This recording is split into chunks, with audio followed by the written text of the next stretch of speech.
हम चैप्टर 2 देख रहे थे। चैप्टर 2 में बताया गया है जो सेक्शन 38 से लेके 53A तक है, वो बात करते हैं इमूवेबल प्रॉपर्टी के ट्रांसफर को लेकर। ठीक है, अब चैप्टर 2 का ही सेक्शन नंबर 42 है। अब देखते हैं इसके बारे में क्या है। 42 में बताया गया transfer by person having authority to revoke former transfer. उस पर्सन के द्वारा प्रॉपर्टी का ट्रांसफर जो फर्दर उस पर्टिकुलर ट्रांसफर हुई प्रॉपर्टी के राइट को रिवोक कर सकता है, उस ट्रांसफर को रिवोक करने की अथॉरिटी अपने पास रिजर्व कर लेता है। एक बार इसका ओवरव्यू ले लेते हैं, फिर ये पूरा सेक्शन समझते हैं। देखिए, इसमें बताया गया है कि मान लीजिए कोई प्रॉपर्टी है, ठीक, उस प्रॉपर्टी को लेके कोई उसका ओनर जो है कुछ राइट अपने पास रिजर्व कर लेता है ट्रांसफर करते टाइम प्रॉपर्टी को। तो यहाँ पर उस ओनर के द्वारा जो राइट रिजर्व किए गए हैं उसका क्या इफेक्ट होगा इस बारे में इस सेक्शन में बताया गया है। ठीक, एक बार आप पढ़ते हैं इसमें। Where a person transfers any immovable property reserving power to revoke the transfer and subsequently transfer the property for consideration to another transferee.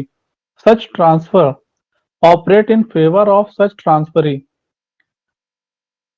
subject to any condition attached to the exercise of the power as a revocation of the former transfer to the extent of the power.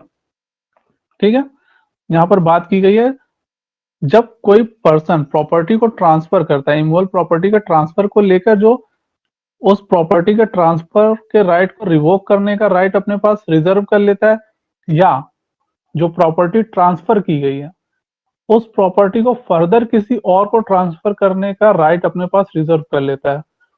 तो यहाँ पर जो middle जो transferee है उसके पास क्या right बचेंगे इस बारे में सेक्शन बात करता है। ठीक,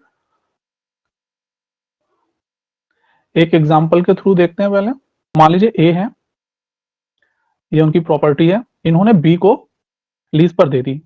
ठीक, और यहाँ पर एक कंडीशन लगा दी कि अगर इस प्रॉपर्टी के यूज से, बी के द्वारा इस प्रॉपर्टी के यूज से इस प्रॉपर्टी की वैल्यू में कोई डिके होता है, ठीक है, तो ये ए जो है इस प्रॉपर्टी के जो ट्रांसफर को, जो लीज ट्रांसफर इसको कैंसिल कर सकते हैं, रिवोक कर सकते हैं। ठीक, अब ए क्या करते हैं, वो देखते हैं क्या इन्होंने ऐसा किया बी ने जिससे इस प्रॉपर्टी की जो वैल्यू है वो कम हुई है। ठीक, ये इन्होंने इसमें कंडीशन लगा दिया कि अगर ऐसा होगा तो मैं ये राइट रिजर्व रखता हूँ। पहली कंडीशन क्या थी, अगर कम होता है तो ये इसे रिवोक कर सकते हैं ट्रांसफर को, और दूसरा है कि अगर ये रिवोक नहीं करते हैं तो ये बी से प्रॉपर्टी को लेकर सी को ट्रांसफर कर देते हैं। अभी देखिए प्रॉपर्टी बी के पास थी लेकिन ए ने क्या किया, इस प्रॉपर्टी को फर्दर ट्रांसफर कर दिया सी के पास। तो ये प्रॉपर्टी जैसे ही सी के पास ट्रांसफर होती है तो यहाँ पर यह माना जाएगा कि जो प्रॉपर्टी पहले बी को ट्रांसफर हुई थी, ए से बी को ट्रांसफर हुई थी, ये फर्दर रिवोक हो चुकी है। ठीक, तो जो ट्रांजैक्शन हुआ था प्रॉपर्टी का, जो ए से बी और बी से सी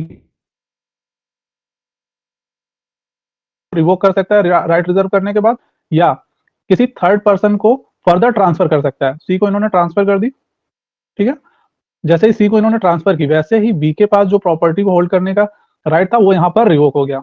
तो सेक्शन 42 यही बताता है कि transfer by person having authority to revoke former transfer, अगर कोई ट्रांसफरर है वो फर्दर उस अथॉरिटी को या राइट को अपने पास रिजर्व रखता है उस ट्रांसफर को लेके, उस ट्रांसफर को रिवोक करने का या किसी फर्दर किसी अदर पर्सन को ट्रांसफर करने का उस प्रॉपर्टी का, तो क्या ये वैलिड होगा